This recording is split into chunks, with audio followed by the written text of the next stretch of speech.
À l'occasion de la Journée internationale des droits des femmes, nous avons choisi de mettre à l'honneur deux femmes aubésiennes de parcours et de générations différentes.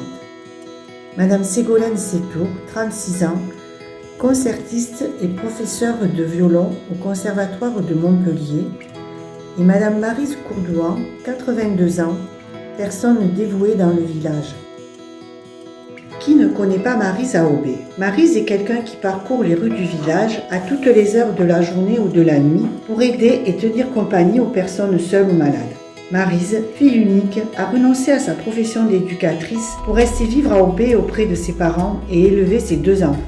En 1978, elle est engagée par le docteur Paul Bérus comme personne de toute main. Cette qualification notée sur son bulletin de paie correspondait à différentes activités. Femme de ménage, garde d'enfants, accueil téléphonique, etc. À l'époque, Aubais n'était pas doté de pharmacie.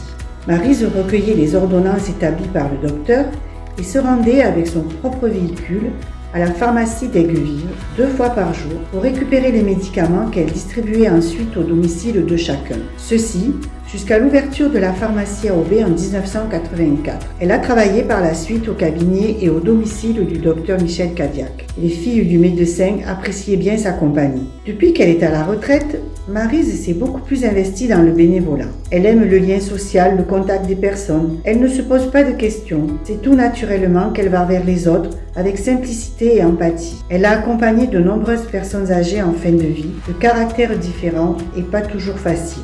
Sa générosité et son dévouement sont maintenant connus dans le village et les personnes l'appellent spontanément pour une course au marché, à la pharmacie ou simplement pour un petit moment de compagnie et discuter des dernières nouvelles du village. Actuellement, elle rend visite à 4 ou 5 personnes tous les jours. Maryse est une personne portée par sa foi catholique. Avec l'arrivée du père Carrara en 1998, elle s'engage davantage dans cette voie et participe activement à la vie de l'église et de la chapelle de Saint-Nazaire. Pour seconder les prêtres lors des enterrements, elle accompagne les familles jusqu'au cimetière pour une dernière prière. Elle aime se rendre chaque année au pèlerinage à Lourdes où elle aide à l'accueil et au transport des malades. Elle a accompagné pendant de nombreuses années une famille aubésienne à Lourdes, une maman et ses 2 grands-enfants handicapés. Mais Maryse, c'est aussi quelqu'un de gai et de jovial, toujours de bonne humeur. Et c'est peut-être là son secret qui lui permet d'être toujours aussi active à 82 ans. Merci Maryse. Ségolène Sétour se définit par ses 2 passions, Aubais et le violon.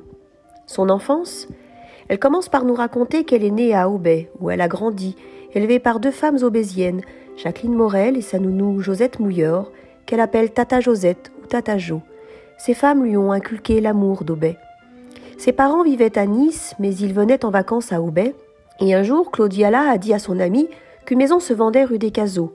Elle nous décrit son enfance, dans cette rue où elle passait ses après-midi, dans la mercerie tenue par Coco, la belle-sœur de Tata Jo, dans les odeurs de pelote de laine. Elle se souvient qu'elle était à l'école à Aubais.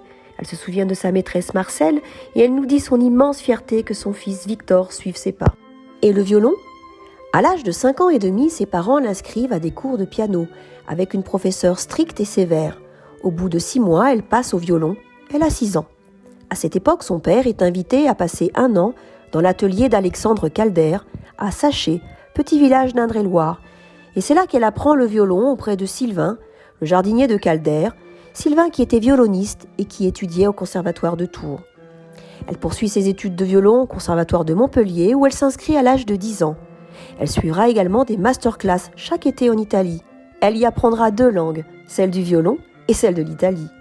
Elle explique que le violon, pour elle, c'est vraiment le voyage. C'est quelque chose qui vient d'ailleurs. Elle l'a découvert en Touraine, puis à Montpellier avec les solistes de Moscou. Elle nous explique que la musique est un langage pluriel dans lequel elle développe sa voix singulière. Et c'est cette voix qu'elle emmène partout dans son étui de violoniste. En 2000, elle obtient son baccalauréat, une médaille d'or au Conservatoire de Montpellier. Elle réussit à intégrer le Conservatoire national supérieur de musique de Lyon et prévoit de poursuivre ses études à Londres. Mais en raison de sa grossesse, elle doit y renoncer. Et aujourd'hui ? Aujourd'hui, elle est professeure au Conservatoire de Montpellier et elle nous précise qu'elle a choisi l'enseignement pour avoir le temps d'élever son fils. Elle nous dit aussi qu'elle retrouve progressivement son activité de concertiste Elle veut désormais jouer dans une formation légère avec des gens qu'elle apprécie, loin du rapport pyramidal des orchestres philharmoniques. Prochainement, elle a le projet de jouer à la chapelle de Saint-Nazaire avec Jules, un ami musicien, qui habite rue Mastroquet. Et dans un futur plus lointain, elle projette de monter un ensemble qui repose sur la parité, avec des hommes et des femmes capables de faire circuler une énergie positive, la complémentarité des instruments en harmonie avec la complémentarité entre hommes et femmes. Que dire à une jeune fille qui voudrait devenir musicienne ? Elle l'encourage à ne pas faire que de la musique, à être certes musicienne, mais aussi ouverte sur toutes les autres formes de culture, sur les autres formes d'art, car cette richesse se retrouvera dans le jeu de son instrument. Elle lui dit de ne pas se laisser atteindre par ce qui est décourageant, de se faire confiance, car nombreuses sont les formes d'expression musicale à inventer, et les découvertes sont possibles à tous les âges. Elle lui souffle qu'elle aura choisi la bonne voie, car faire de la musique, c'est l'école du soin. Prendre soin de son instrument, soin des autres, soin de soi-même.